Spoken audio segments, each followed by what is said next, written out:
Now, buksan niyo po ang inyong pong mga Biblia sa 1 Samuel chapter 8. 1 Samuel chapter 8. Now, alam po natin ang history po ng bansang Israel. Si Abraham po na taga-Ur ay tinawag ng Panginoon upang pumunta sa isang lugar na hindi po niya alam. At nung si Abraham po ay sumunod sa Panginoon, kay Abraham po ibinigay ang pangako, nagbigay po ang Panginoon ng pangako kay Abraham na bibigyan siya ng seed, bibigyan siya ng land, at bibigyan siya ng blessing. At mula po kay Abraham, doon po nagmula ang bansang Israel. Alam natin po na nagkaanak po si Abraham, si Isaac, and Jacob.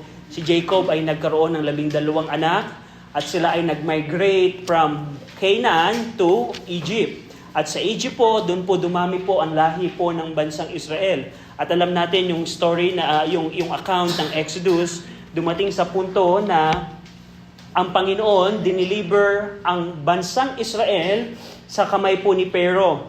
At unang leader na ibinigay po ng Panginoon ay si Moses.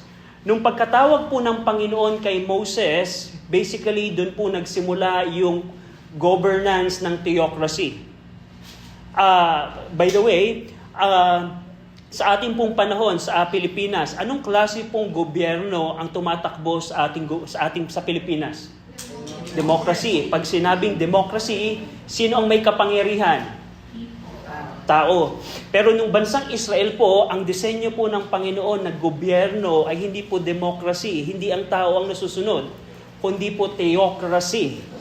So nung tinawag ng Panginoon si Moses upang i-deliver ang bansang Israel, fast forward, nung namatay na si Moses, sino po ang pumalit kay Moses? Si Joshua. At yun pa rin po ay continuation ng theocratic kingdom ng bansang Israel. Pagkatapos po ni Joshua, ang pumalit po, nakonquer na nila yung mga lupain, nakapasok na sila sa promised land, nakasettle na sila sa promised land. Nung namatay na si Joshua, ang pumalit po sa kanila ay mga judges. Under the judges' time, they are still in theocracy.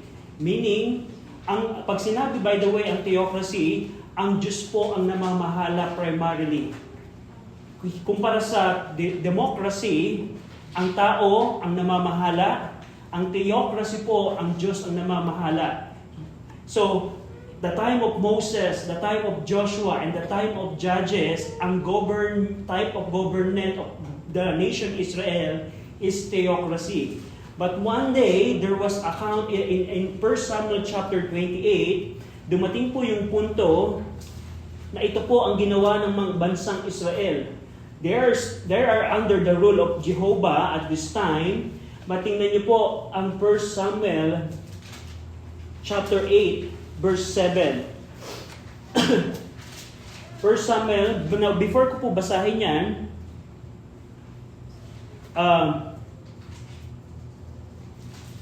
verse number 4. Babasahin ko po ng verse number 4 hanggang 7.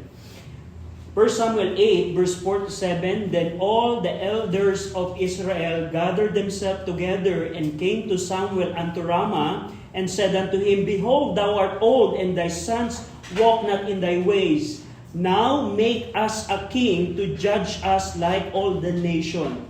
Si Samuel po ang kahuli-hulihang judge na inappoint ng Diyos under theocratic kingdom. At dito, nung matanda na si Samuel at inatasan niya yung mga anak niya bilang maging judges, hindi naging maayos yung mga anak ni Samuel. At this point, sabi ng mga tao, Samuel, give us a king. Now, tingnan natin yung response ng Panginoon. In verse number 7, And the Lord said unto Samuel, Hearken unto the voice of the people in all that they say unto thee, for they have not rejected thee, but they have rejected me, that I should not reign over them. And this is the end of theocracy. At dito, pagkatapos po ng 1 Samuel chapter 8, going forward, makikita niyo po yung shift of the governance. From theocracy, from Moses, Joshua, Judges, around 350 years na ang bansang Israel is under theocracy, they are now turning to monarchy. They are turning to monarchy because the people said, Because the people rejected Jehovah. Sabi ng Panginoon, Samuel, they have not rejected you. They have not rejected thee. They have rejected me, that I should not reign over them. So ngayon pong gabi, titingnan po natin ano yung pagkakaiba ng theocracy sa monarchy. Ano yung pagkakaiba nito? Ang theocracy po, ito po ay pangunguna ng Diyos sa bansang Israel. Ang monarchy, pangunguna ng isang tao, isang hari sa bansang Israel. At titingnan po natin ano ang pagkakaiba nila. Bakit ito'y napakahalagang event sa bansang Israel na nagdesisyon sila, Samuel, ayaw na naming maging pangunahan ng Panginoon. Ayaw na naming pangunahan kami ng Panginoon. Bigyan mo kami ng hari. Bigyan mo kami ng hari. Tayo pong lahat ay mag-pray. Shall we pray? Ama namin Diyos po na makapangyarihan sa lahat, kami Panginoon ay nananalangin sa gabing ito na bigyan niyo kami ng tulong na maunawaan namin ang history po ng bansang Israel, especially Panginoon on how they rejected theocracy so that they can be monarchy in copying the other nations around them. We pray na ang katotohanan matututunan namin tonight ay magbigay sa amin ng tulong at ng paalala na mas dapat naming piliin ang kalooban po ninyo kaysa ang kalooban po namin bilang tao. We pray na bigyan niyo kami ng kaliwanagan. I pray that the Holy Spirit work on us today. I pray na kayo magbigay sa amin ng understanding of your word so that we can apply it in our lives. In Jesus' name we pray, Amen. So, the reason po kung bakit isinulat po ni Samuel ang book of 1 Samuel, hindi po dito, probably sasabihin nyo, 1 Samuel is just a narrative of what happened to Israel. Pero ang pinaka-purpose, the purpose why Samuel wrote 1 Samuel is to detail how Israelites rejected the Lord's desire of governance. Ang dahilan po kung bakit po sinulat ni Samuel ang 1 Samuel upang idetalye kung paano ang mga Hudyo ay nireject nila ang pangunguna ng Panginoon. So hindi po probably ilang beses na natin nadadaanan ng 1 Samuel, and it seems for us na para lang tong for storytelling. No, 1 Samuel is not just for storytelling. Sinulat ito ni Samuel upang ipakita na ang bansang Israel ay nireject nila ang Panginoon sa pangunguna. At dito, titingnan po natin yung kung paano ang naging dahilan nila. Tingnan niyo po ang verse 19 and 20. Ito po yung reason ng bakit nila pinili ang magkaroon ng hari kaysa pangunahan sila ng Panginoon. In verse 19, now before po nung verse 19, from verse 10 to 18, binigay po dito ng Panginoon kay Samuel, Samuel, tell this word to the people that if they are going to choose a king, they will have a consequence, they will have consequences. The consequences of choosing a king is mentioned from verse 10 to 18. But in verse 19, kahit na pakinggan nila ang consequences, mas pinili pa rin nilang magkaroon ng hari. Tingnan niyo po, verse 19, nevertheless, after hearing the consequences of choosing a king, nevertheless, the people refused to obey the voice of Samuel. And they said, nay, but we will have a king over us, that we also may be like all the nations, and that our king may judge us, and go out before us, and fight for our battles. Complete rejection of Jehovah. So the reason po na bakit sinulat po ni Samuel ang 1 Samuel, it's not just for storytelling. Na para yung 21st century churches ay meron silang maging storytelling sa Sunday school kids. No. Samuel wrote it to detail. Sinulat ni Samuel ang 1 Samuel upang ipakita ang turning point ng bansang Israel, how they rejected theocracy and they choose monarchy, just like the nations around them. Samuel, we want a king. We want a king just like our neighbors. At dun po, makikita natin ano yung pagkakaiba ng theocracy at monarchy. Ano yung pagkakaiba niyan? Now, sa etymology po, pag sinabi pong theocracy, ibig sabihin, galing po to sa Greek word na theokratia, na ang ibig sabihin ay rule of God. Ang Diyos ang nangunguna. Yung prominent theocratic leaders na makikita natin sa Bible ay si Moses, theocratic leader po siya. Si Joshua, theocratic leader. At yung mga judges, theocratic leaders po sila. And Samuel was the last theocratic leader. Tingnan niyo po ang 1 Samuel 7.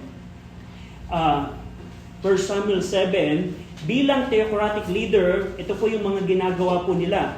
For example, si Samuel, 1 Samuel 7, verse 15 to 17, and Samuel judged Israel all the days of his life. And he went from year to year in circuit in Bethel, Gilgal, and Mizpeh, and judged Israel in all those places. And his return was to Ramah, for there was his house, and there he judged Israel, and there he built an altar unto the Lord. Si Samuel po ay hindi lamang priest. He's not only a priest, he's not only a prophet, but he is also a judge. Bilang judge po, ang trabaho po ni Samuel is to interpret the law, the Torah, and to implement the Torah to the people. Yan po yung trabaho ng judge. In our time, ang judge is just to, right now, ang judge is not just to interpret the law. But in our government system right now, what branch of the government implements the law? Executive department. Executive. Who creates the law? Legislator. Who interprets the law? Judiciary. Yung tatlong pong yun, nung panahon po ng mga theocracy, ginagampanan po yun ng theocratic leader. At yung pagiging judge, siya yung of course, hindi niya kailangan gawin ang batas kasi meron ng Torah. Ang gagawin na lamang ng judge is being an executive and being judiciary ng bansang Israel. Siya yung nag-i-implement ng batas, siya din yung nag-i-interpret ng batas. Implement and interpret bilang judge. At dito, yan po ang theocracy. Ano naman ang monarchy? Ang monarchy naman, from its Greek word monarchia, meaning rule by one. Mono, one, kia, pangunguna or rule. Ang prominent monarch kings na alam natin sa Bible, si Saul, si David, si Solomon, Hezekiah, yun po yung mga prominent monarchy kings na alam natin sa Bible. Now, tulad ng nabanggit ko po, ang theocracy is a form of governance in which the Lord is the ruler. And His law serves as the foundation of governance. That's theocracy. Ang Diyos ang pinuno at yung kanyang batas ang batas ng bansa. Kung saan, ang Panginoon ang nagtatalaga ng isang tao na gagampanan yung implementation and interpretation of the law. However, in contrast, ang monarchy naman is a form of governance in which a king holds the highest authority, and in the monarchy, the king's authority derives from his human rule, not necessarily directly from God. So sa monarchy naman, ang pinaka-highest authority ay hindi po ang Diyos, kundi kung sino yung nakaupong hari. At yung batas sa monarchy, not necessarily batas ng Panginoon. Kung ano ang batas ng hari, yun ang batas ng buong bansa. So yun po yung pinaka-overview po ng difference ng monarchy at theocracy. Now, dito po sa pag-aaral po natin tonight, we will differentiate these two types of governance, and we will use Samuel, the last theocratic leader, and Saul, first monarchy king, as examples. Ano yung pagkakaiba ng dalawang kaharian ito? Anong pagkakaiba ng dalawang gobyerno na ito? At titingnan po natin kung ano ang naging epekto sa bansang Israel for their rejection of theocratic rule of the Lord. Now, ang unang pagkakaiba po nila, sa theocracy po, it is divine choice. Ang Diyos ang pumipili ng theocratic ruler. However, in monarchy, it's human choice. So, in theocracy, leaders were raised up by the Lord to lead Israel during specific times. Tingnan natin, Exodus chapter 3. Sa theocracy po, ang Diyos po ang pumipili ng theocratic leader. In Exodus 3, verse 10 to 12, tingnan niyo po ito, time ni Moses. Sino ang pumili kay Moses? Exodus 3, verse 10, Come now therefore, and I will send thee unto Pharaoh, that thou mayest bring forth my people, the children of Israel, out of Egypt. And Moses said unto God, Who am I that I should go unto Pharaoh, and that I should bring forth the children of Israel out of Egypt? And he said, Certainly I will be with thee, and this shall be a token unto thee that I have sent thee. When thou hast brought forth the people out of Egypt, ye shall serve God upon this mountain. Sinong pumili kay Moses? Ang Panginoon. Tingnan niyo po si Joshua. Joshua chapter 1. In theocracy, the theocratic leader is divine choice.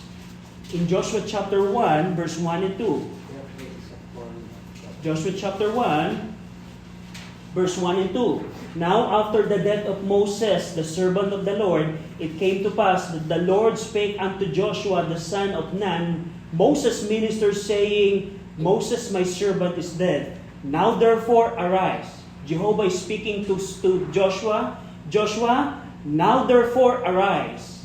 Go over this Jordan, thou and all these people, unto the land which I do give to them, even to the children of Israel. Who chose Joshua as theocratic leader? Ang Panginoon. How about the judges? Judges chapter 2. Go over in Judges chapter 2. Judges chapter 2. Judges chapter 2, verse 16. Judges chapter 2, verse 16. Nevertheless, the Lord raised up judges which delivered them out of the hand of those that spoiled them. Who raised the judges? It's Jehovah, it's the Lord. So, sa theocracy po, mula Moses hanggang sa kay Samuel, ang Panginoon po ang pumipili ng leader. In contrast sa monarchy, the Lord does not necessarily decide who will be the king. Sa monarchy po, kung sino po yung anak ng hari, siya po ang magmamana ng kaharian. Now, huwag niyo pong pagmalian na si Samuel ay pinili ng Diyos. And we're going to see that later on. Even may account sa 1 Samuel na it seemingly ang Diyos ang pumili sa kanila kay Saul bilang hari nila, pero hindi po, ang tao pa rin po ang pumili nito. We're going to see that later on. So, alam natin, sa pagpili ng leader, sa theocracy, ang Diyos ang pumipili. At sa monarchy, ang tao ang nagde-decide. Especially sa kung sino yung panganay na anak, siya po yung nagmamana ng kaharian. At tingnan natin, si Samuel, bilang huling theocratic leader, sino ang pumili sa kanya? Go over in 1 Samuel. So ang goal po natin ngayon, titingnan natin, we're going to see Samuel and Saul to see the contrast of these two governance. Saul and Samuel ang ating prime example. So si Samuel bilang theocratic leader, sino ang pumili sa kanya? 1 Samuel chapter 2, verse 18 to 19. 1 Samuel chapter 2, verse 18 to 19.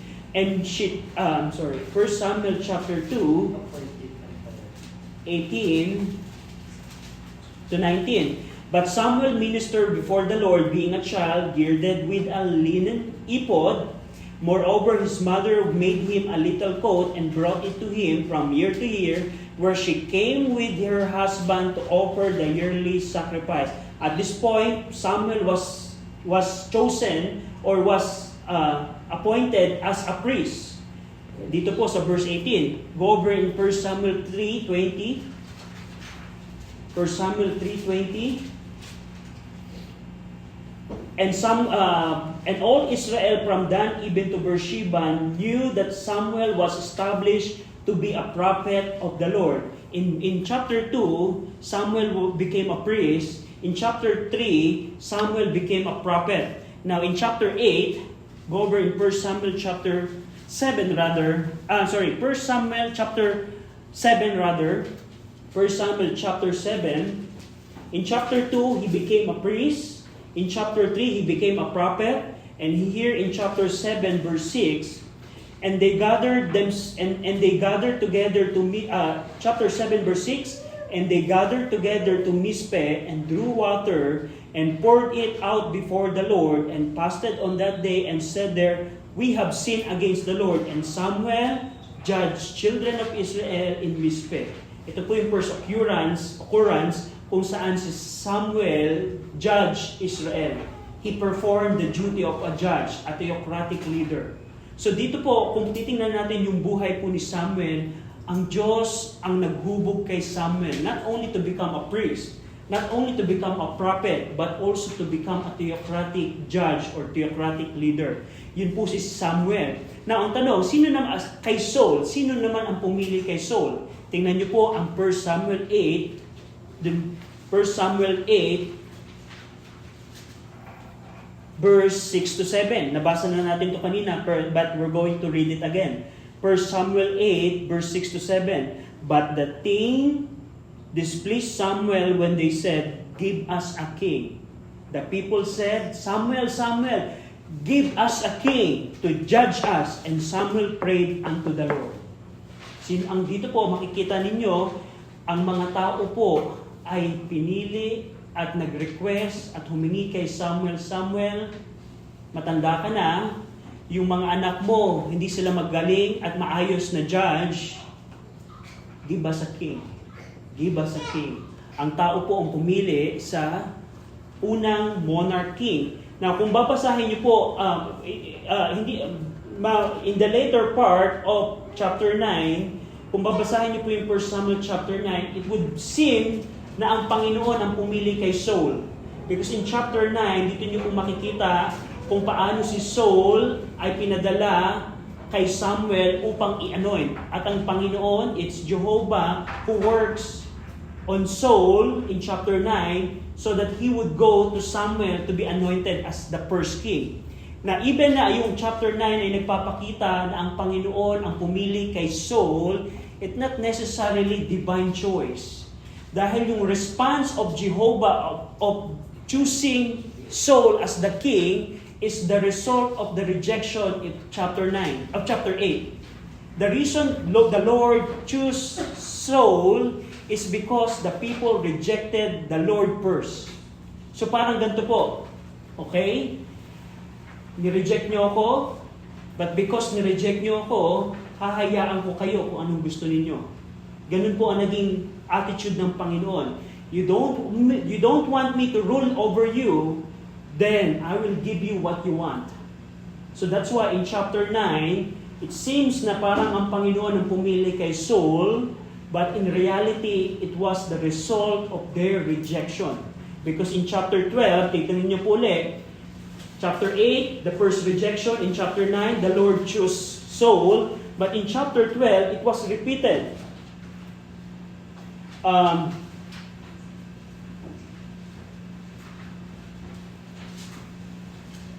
In chapter 12,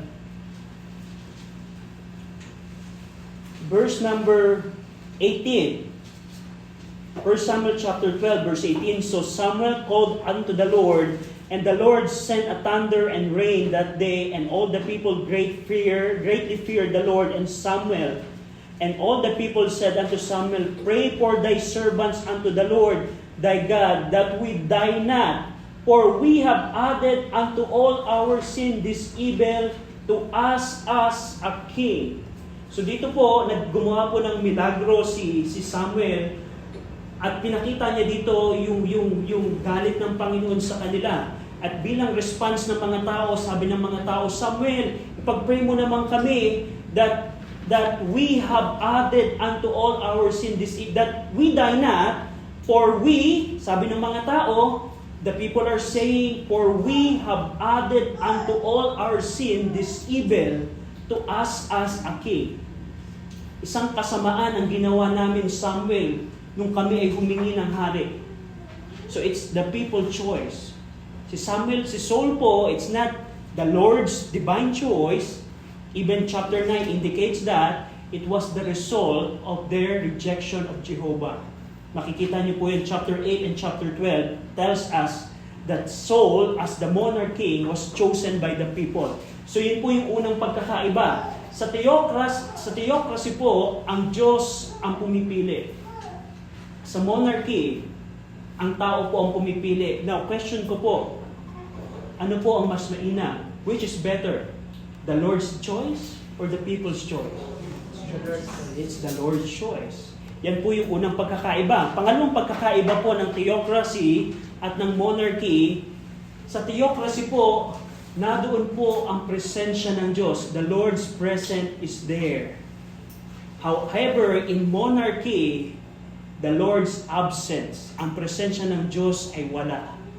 Now, in theocracy, the Lord is with His appointed leaders and there is a direct communication between the Lord and His appointed leaders.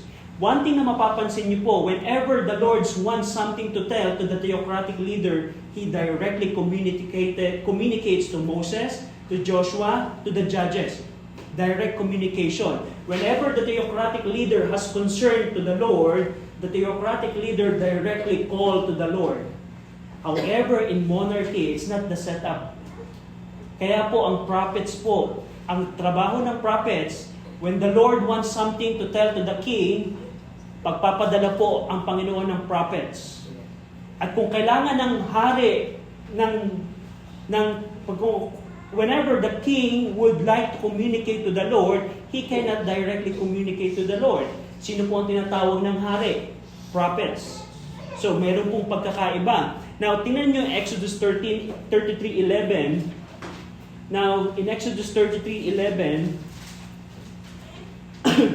Exodus 33:11, and the Lord spake unto Moses face to face, as a man speaketh unto his friend. And he turned again into the camp, but his servant Joshua the son of Nun, a young man, departed not out of the tabernacle. Pansin niyo po, the Lord spake unto Moses face to face. How about Joshua? Joshua 1:9. As a theocratic leader, Joshua 1:9. Have not I commanded thee? Be strong and of good courage. Be not afraid, neither be thou dismayed, for the Lord thy God is with thee, whithersoever thou goest. So direct ang communication. And even in Judges chapter 2, verse 18. Judges chapter 2,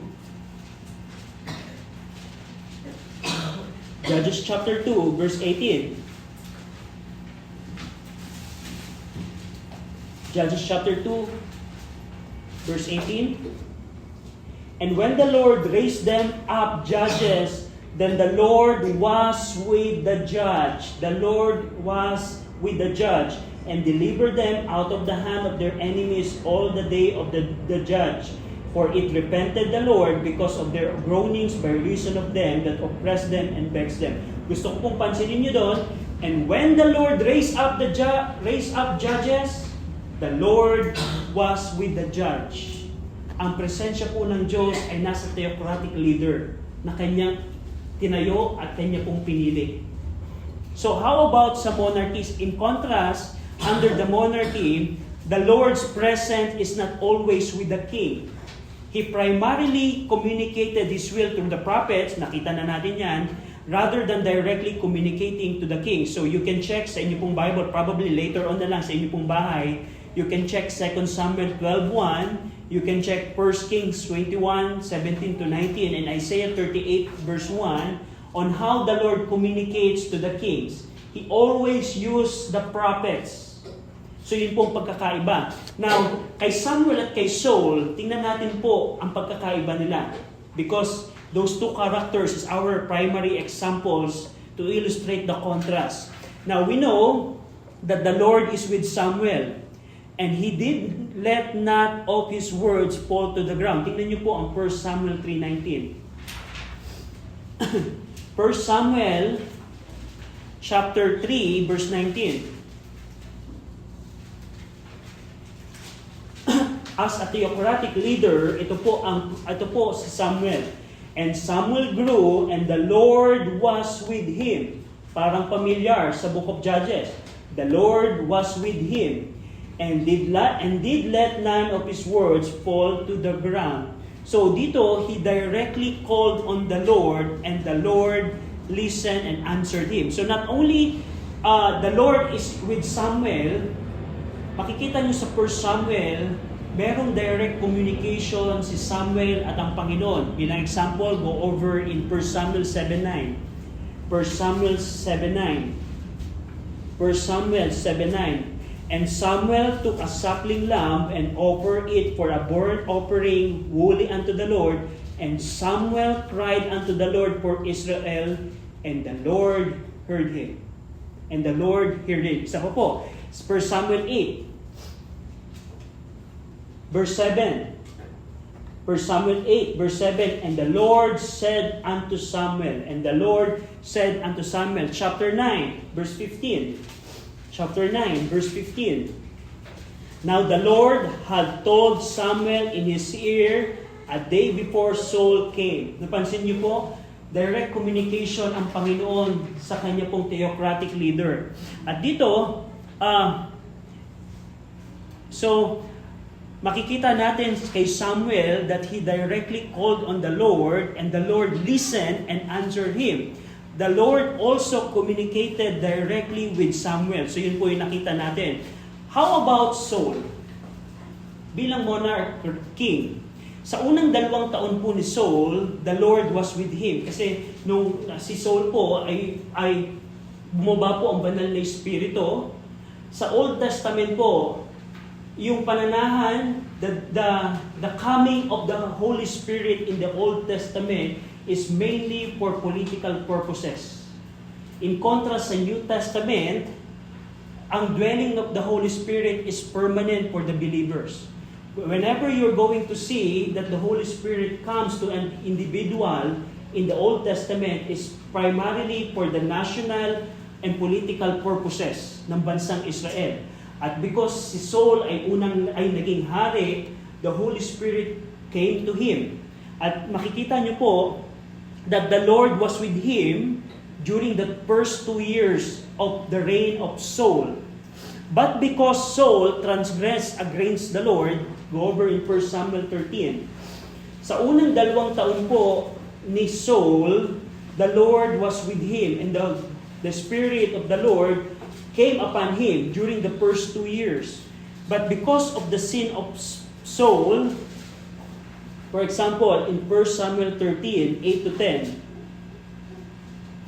and he tarried 7 days according to the set time that Samuel had appointed, but Samuel came not to Gilgal, and the people were scattered from him. And Saul said, bring hither a burnt offering to me and peace offering. And he offered the burnt offering, and it came to pass that as soon as he made an end of offering the burnt offering, behold, Samuel came, and Saul went out to meet him, that he might salute him. Now, what is the sin of Saul at this time? Is he allowed to offer burnt offering? Sino po yung anointed office that should do this task? It is the priest. Pero si Saul po ay hindi po priest. Kaya po ito po yung unang kasalanan po ni Saul. Kung paano yung trabaho ng mga Levite priests ay ginampanan ni Saul. Ano pa? 1 Samuel 15:3. 1 Samuel 15:3. 1 Samuel 15:3.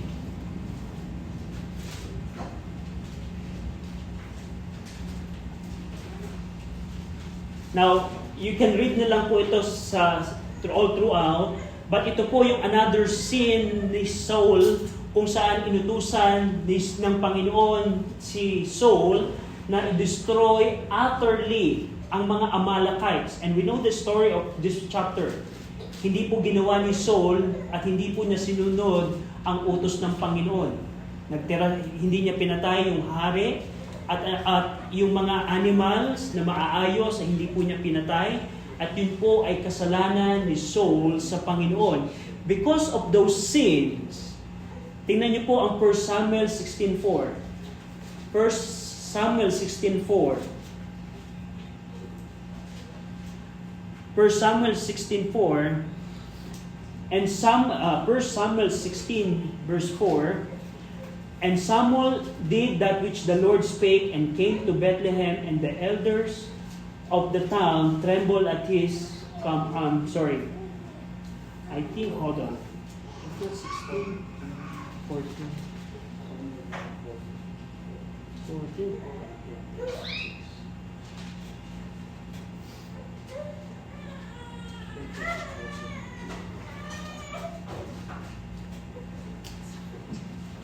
Do you know the verse where the Spirit of the Lord departed from Saul?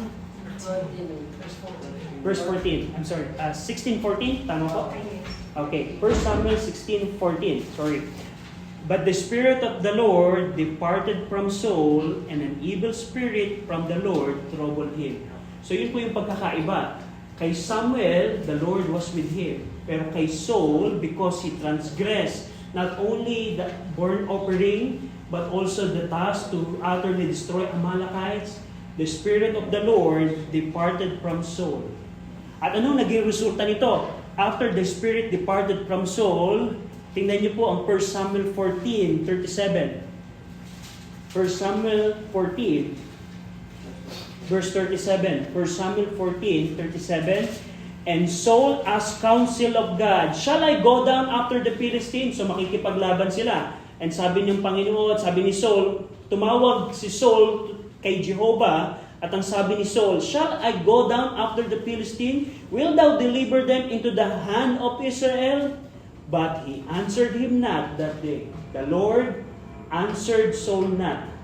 Hindi po sinagot ng Panginoon ang tawag ni Saul. Ano pa? Tingnan niyo po, chapter 28, verse 6. Chapter 28, verse 6. Chapter 28, verse 6. And when Saul inquired of the Lord answered him not, neither by dreams, nor by Urim, nor by prophets. By prophet. So just imagine a kingdom, a government, wherein the Lord doesn't communicate anymore. Where the Lord's presence is not there anymore. So ano ang mas pipiliin ninyo? Theocracy or monarchy? Theocracy. So yung another yan. At pangatlo at huli na pagkakaiba po in our study today is ano yung focus? What's the focus of theocracy? And what's the focus of monarchy? Sa theocracy po, the main focus is the spiritual devotion of the Israelites to Jehovah. Pero sa monarchy, that's not the primary focus. The primary focus is political power and military power. Palakasin yung kaharian. Titingnan natin yan. In a theocracy, the focus is the spiritual condition of Israel. Although Israel's spiritual state during this time of theocracy was not always good. Parang halimbawa po, during the time of Judges, even they are in theocratic kingdom, they are in theocracy, the people did whatever it seems to them good. So, not necessarily na maganda lagi ang kalalagayan ng bansang Israel, even na nasa theocracy sila. But there was a recurring revivals through godly leaders. Na sa theocracy po, they are not 100% good, they are not perfect. The condition of the people are not perfect. But one thing that you can observe in theocracy, there is a recurring revival through godly leaders. Tingnan niyo po ang Judges 2. Judges chapter 2.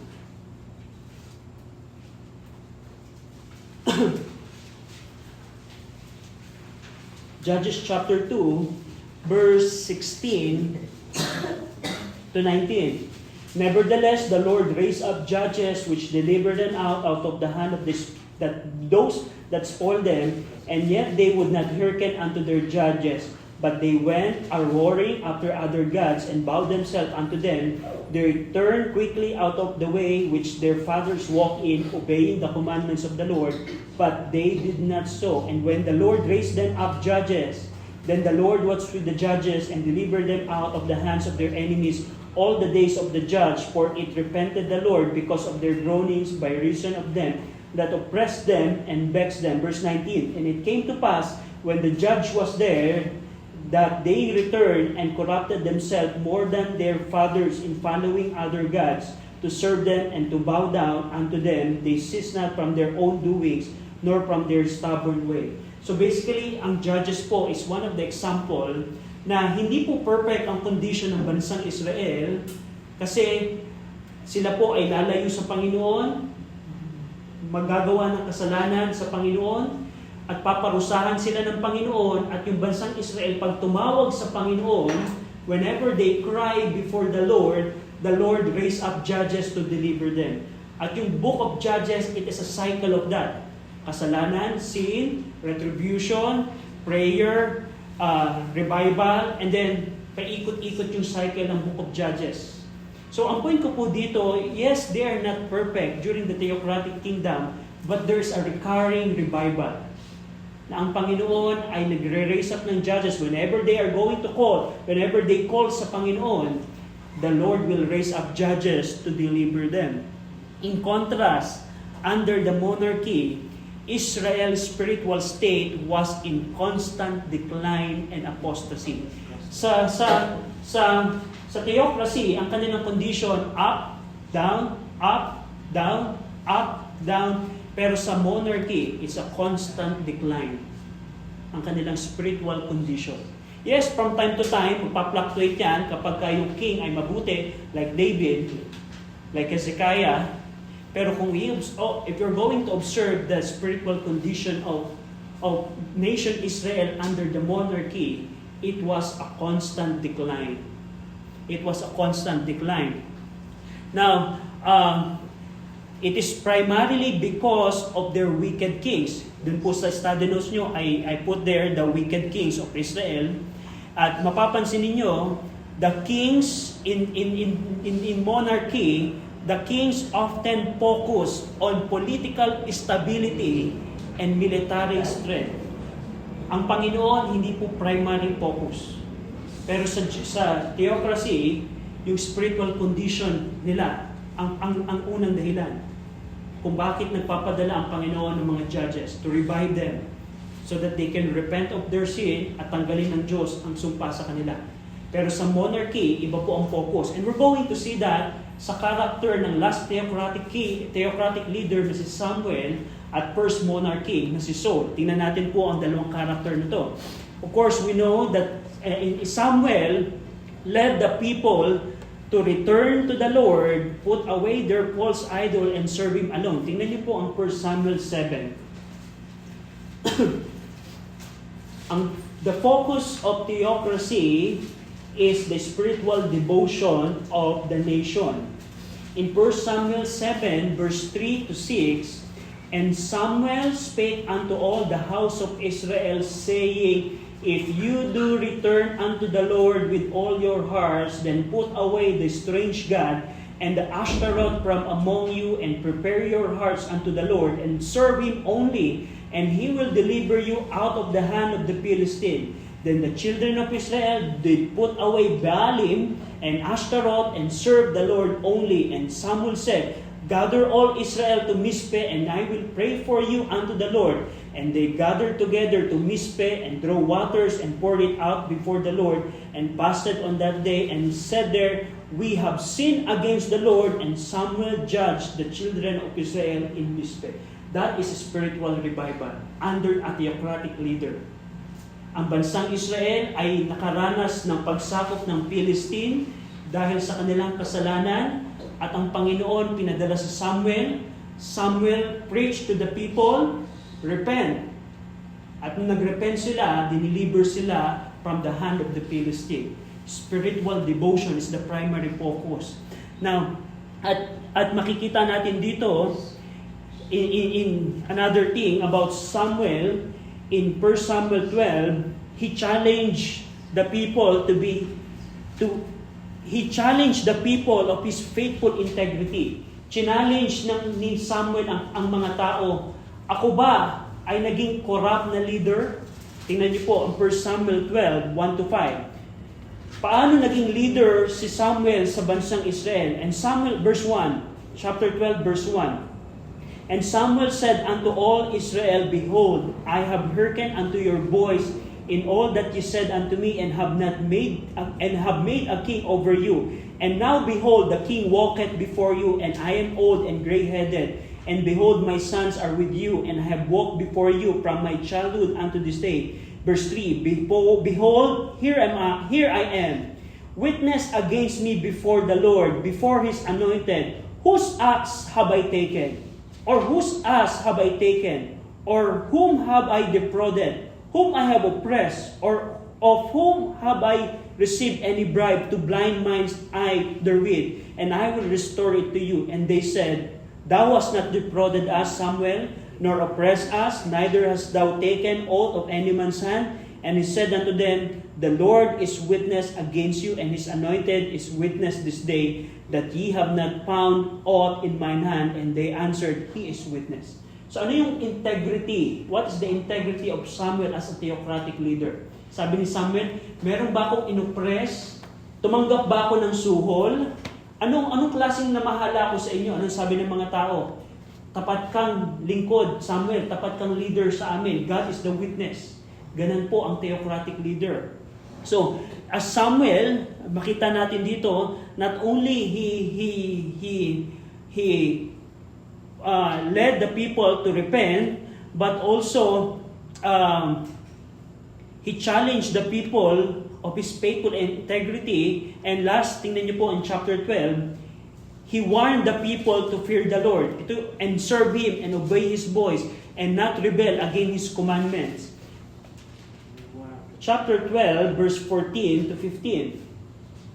Sabi ni Samuel sa kanyang sinasakupan, If you will fear the Lord and serve Him and obey His voice and not rebel against the commandment of the Lord, then shall both ye and also the king that reigneth over you continue following the Lord your God. But if you will not obey the voice of the Lord, but rebel against the commandment of the Lord, then shall the hand of the Lord be against you, as it was against your fathers. Another thing is in verse number 20 to 25. Chapter 12, verse 20 to 25. And Samuel said unto the people, Fear not, ye have done all this wickedness. Ye turn not aside from following the Lord, but serve the Lord with all your heart. And turn ye not to aside, for then should ye go after vain things, which cannot profit nor deliver, for they are vain. For the Lord will not forsake His people for His great name's sake, because it had pleased the Lord to make you His people. Moreover, as for me, God forbid that I should sin against the Lord in ceasing to pray for you, but I will teach you the good and the right way. Only fear the Lord and serve Him in truth with all your heart, for consider how great things He hath done for you. But if ye shall still do wickedly, ye shall be consumed, both ye and your king. So at this point, si Saul na yung naghahari, pero I want you to see the character of Samuel sa mga tao. Fear the Lord, serve Him. Fear the Lord, serve Him. So yun po ang focus ng theocratic leader, is the spiritual devotion ng bansa. Pero ano naman ang pagkakaiba ng isang monarchy? May concern ba ang mga monarchy kung ang mga tao ay sumasamba pa rin kay Jehovah? We'll see Saul as our example. Of course, you can check the other kings, especially the northern kingdom kings and some southern kingdom kings. You can check other kings, but for the sake of our study today, we will use King Saul. Now, King Saul, on the other hand, oppressed the people by taking their sons and daughters to be soldiers and servants, by seizing their fields, vineyard, and livestock, and by imposing tax on them. Tingnan niyo po ito. In 1 Samuel 8, nung si Saul po ay naging hari, ano ang ginawa niya sa mga tao? Nakita natin previously, Samuel challenged the people of his integrity. Did I oppress any of you?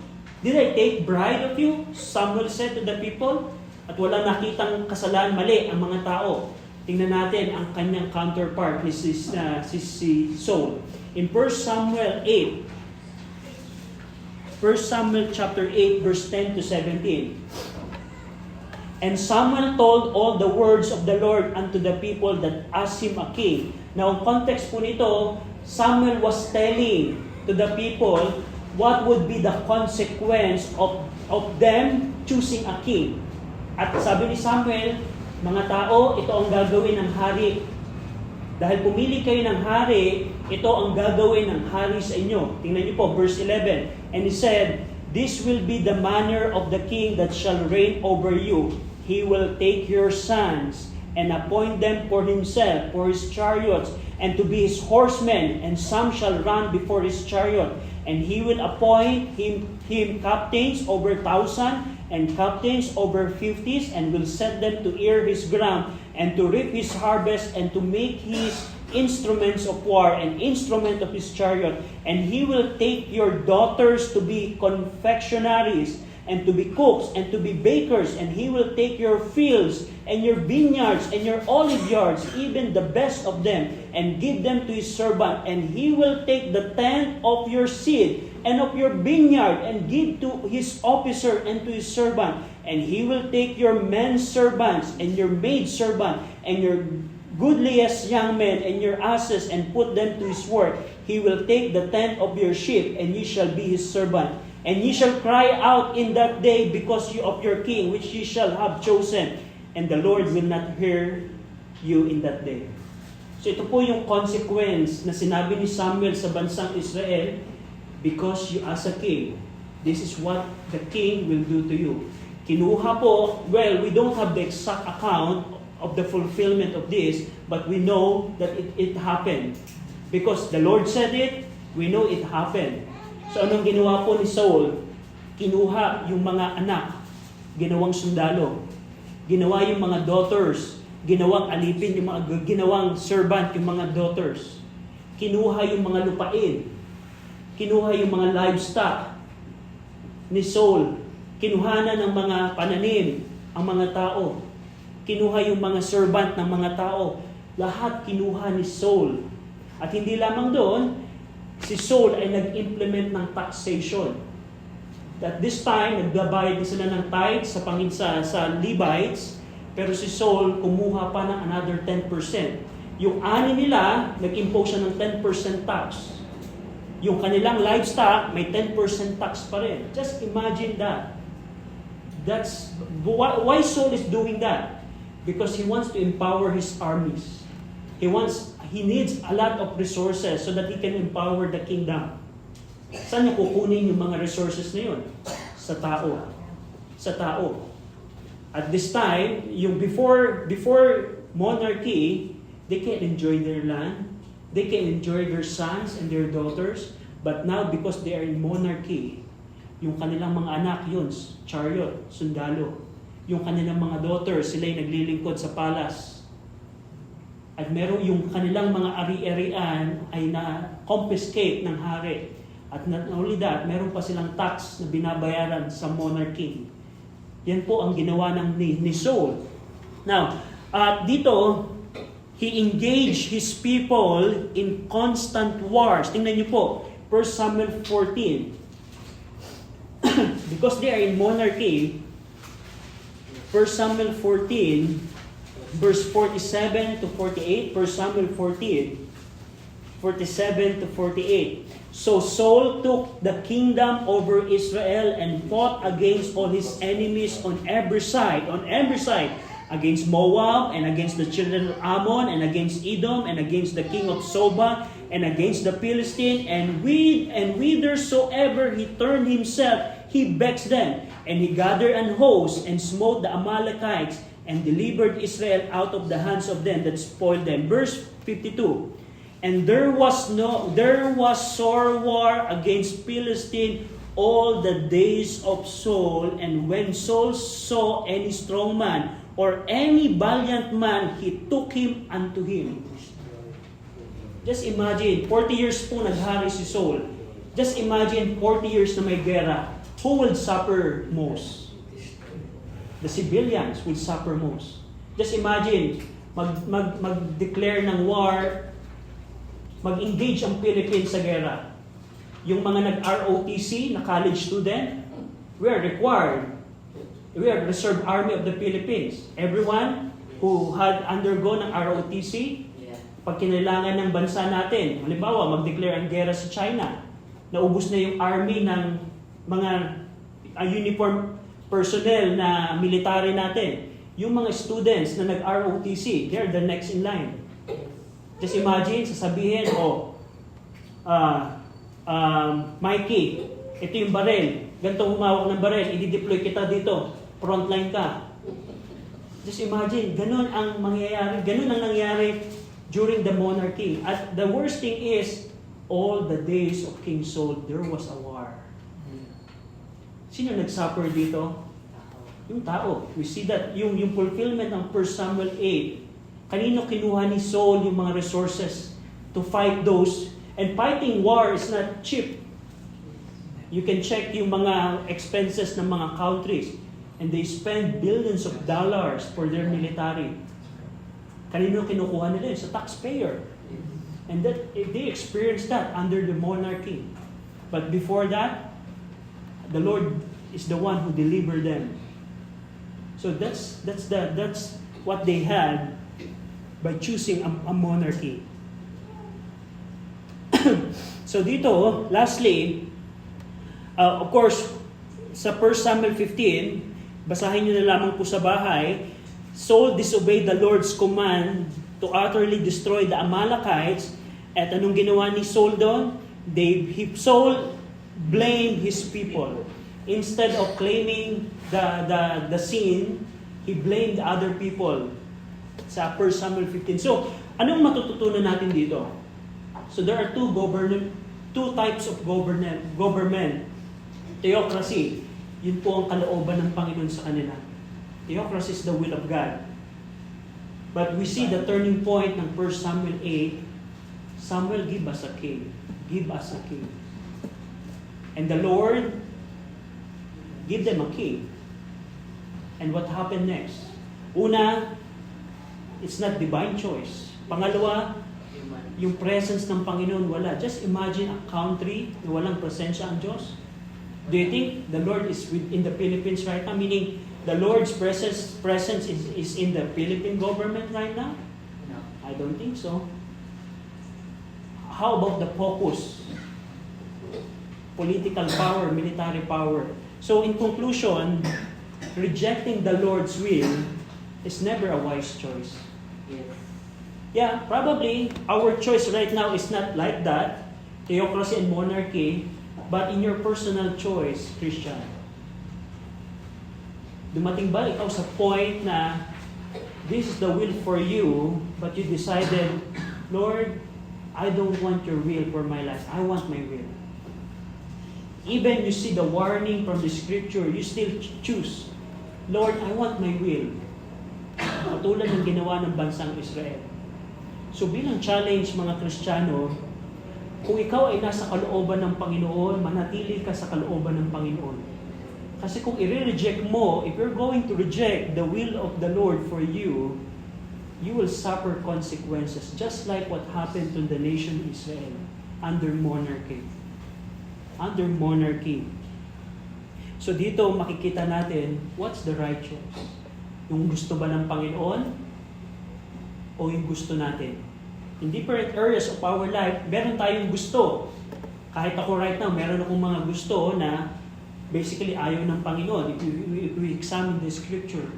Pero ang attitude ba natin, Panginoon, hindi yung gusto ko ang gagawin ko, kundi yung gusto mo. Because I don't want to suffer consequences. I don't want kung ano ang choice na meron ka sa harapan mo right now. Pero one thing is sure based on our study. Kung meron kang two options, your will and God's will, it's better to choose this. It's better to choose this. I hope yung bansang Israel, what happened to them, would be a lesson for us. That rejecting the Lord's will is never a wise choice. Never a wise choice. Shall we pray? Ama namin Diyos po na makapangyarihan sa lahat na nasa langit. Salamat Panginoon sa inyo pong salita na amin pong nabasa. Salamat Panginoon for giving us an insight on how the nation Israel rejected theocracy in exchange of monarchy. And we see the consequence.